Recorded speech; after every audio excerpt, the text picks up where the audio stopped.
Hello, welcome everybody. So good to have you back. And apologies for just being away for like a month, or up to a month now, that we've not shared a new episode.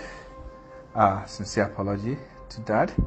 But it's good to be back again, and hopefully by God's grace there'll be more consistency as we continue the series that I've been going through, the Sons of God.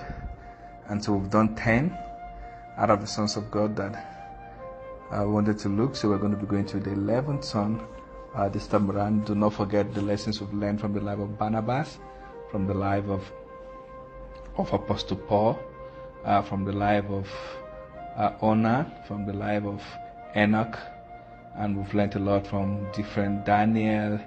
You just name the ones we've talked about, Bezalel and all of that. And so God helping us on the 11 sons. In our Sons of God series, we'll be talking about Asahel. So I don't know, a couple of us that are my Bible students might have heard about Asahel, or for some of us might be the first time you are hearing about Asahel. But Asahel was like a very young soldier that his story was shared in the book of 2 Samuel, chapter number 2, from verse 17 to 23. And so there was this war. Remember when there was that war between the house of David and the house of Saul, and so there was people taking side. I'm for the house of Saul, I'm for the house of David, and the war was intense. So there was this young man called Asahel. He was on the side of David, and so he was chasing the man of God. And so one of the fitted soldier on the side of Saul, the commander of Saul's army, and so Abner was a great soldier. And so Abner knew him because he was also the brother to his friend. And so he told the young man to turn aside, but the young man refused to turn aside. And so we're going to be learning a lot of lessons from his life. But let me read from 2 Samuel. You can read the whole of the passage of the Bible and you see what happened. About verse 21, it said, "Turn aside to the right or to the left. Take on one of the young men and strip him of his weapon." But Asahel would not stop chasing him. So he was chasing Abner to the moon. "Oh, just turn aside. I don't want to kill you. Just fight the young people. Become victorious and go." But he refused. So the passage that we meditate upon, like I said, is a kind of the final battle that finally settled David and placed him as the king over the house of Israel. And so it was that war that continued to happen with them. So the Bible said that the war was very fierce. It was a very fierce war. So and Abner, a great soldier, who was also the commander of Saul's army. He was a very mighty soldier that was feared at that time. And so when he was running away, he fled from the battle because the battle was tough. And as he was running, this young soldier, Asahel, that was on the side of David, chased him. So he was a good runner. The Bible says his feet was fast on his feet. And so he started chasing him, but the trouble was that he was fast on his feet, but he was not a skilled soldier. So as he chased him, Asahel had zeal. The first time, a couple of years ago, when I stumbled upon the scripture when I was an undergraduate, but that's like maybe 15, 16, 20 years, getting to 20 years ago, that I stumbled upon this passage and all of that. It was so intriguing. And so one of the things I learned from it was the Lord was teaching was that zeal without experience kills. Zeal without experience kills. And so it was very crucial that sometimes a lot of us, we have zeal to do some things for God, we have zeal to do some things for even in our own life, but we don't have experience. And so the Lord said, He was teaching me at that point that yes, it's good to have zeal, but once you have knowledge, once you have experience, it protects you from danger.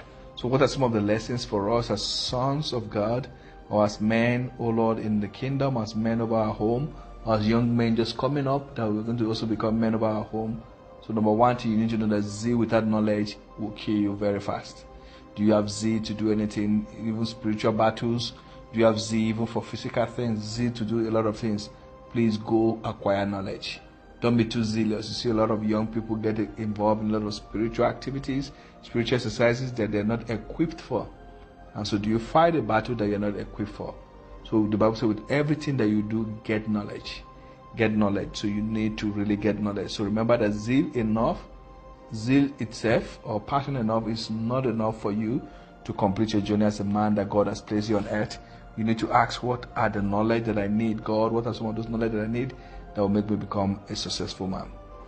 The second lesson that we can pick from the life of Asahel is that never leave your post to pursue unnecessary conflict in your life. And so he was stationed on a particular post. If you read that scripture very well, he was just wasted his time chasing Abner, because I guess maybe he wanted to kill Abner and said, oh, I'm the one that killed Abner, and thinking he's going to have a huge reward from the king. And so sometimes we fight unnecessary battles because we want to have the big one. We want to break the record. We want to do this, we want to do that. Yes, it's good to break records. It's good to do great things. It's good to do all of other things. But the question is that, are you just fighting unnecessary conflict?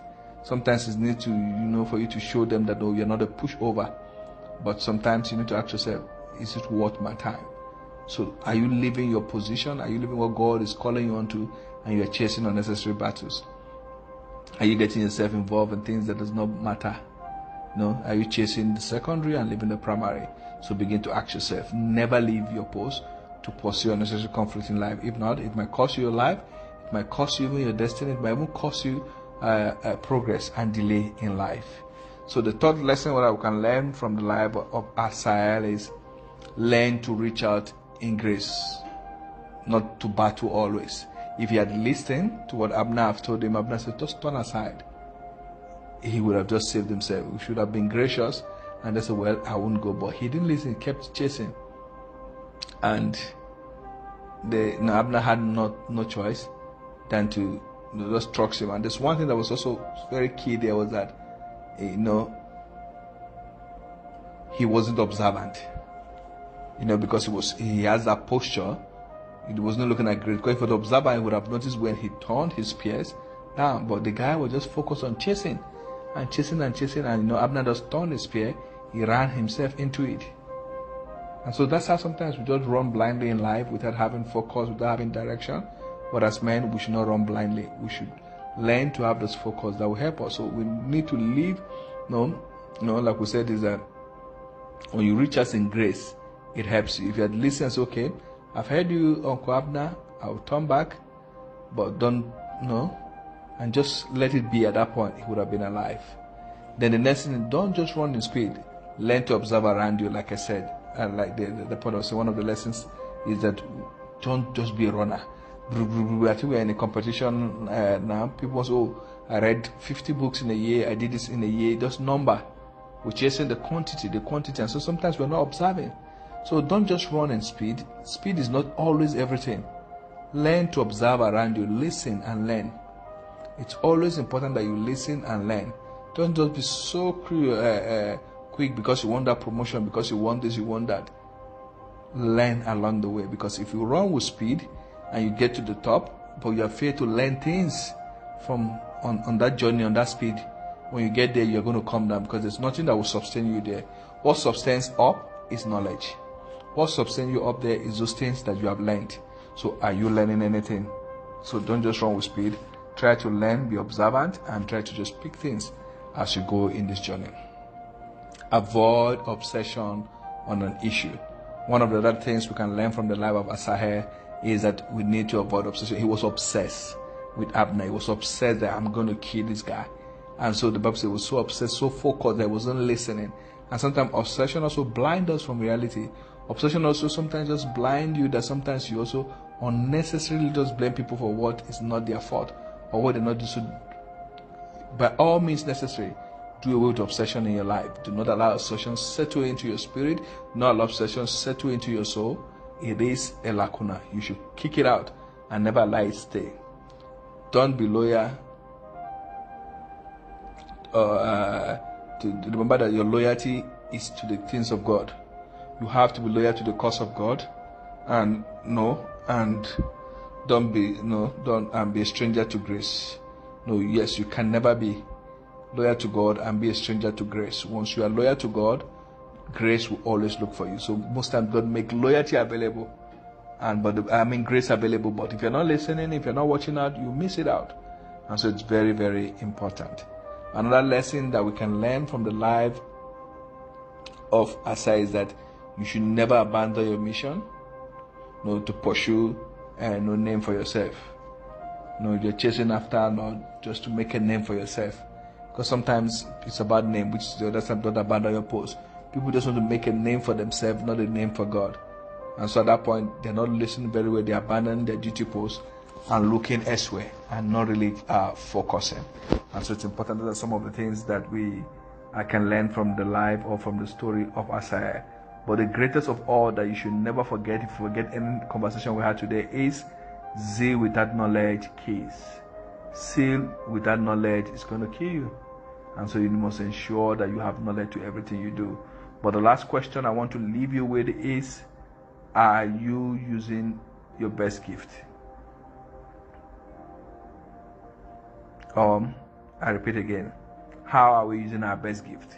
This guy would have used his gift for something else. He was the best runner and the best symbol. He wanted to go and fight a brave warrior into a battle that he was not called for. So are you using your best gift in the best way and in the right way?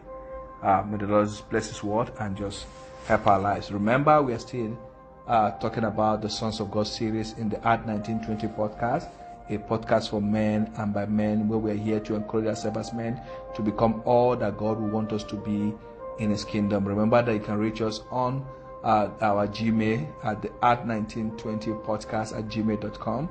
Feel free to send in your question, feel free to send in your contribution, feel free to even ask question or to so I want to hear about this topic even on this podcast, then we'll make it available to you. So until we see you again next week, we'll continue the conversation of the Sons of God series. We're going to be talking about the man Ezekiel. Until then, stay blessed and God help you. May God help you not just to have zeal, but to also have zeal and knowledge. You are blessed and stay well, my friend. Bye-bye.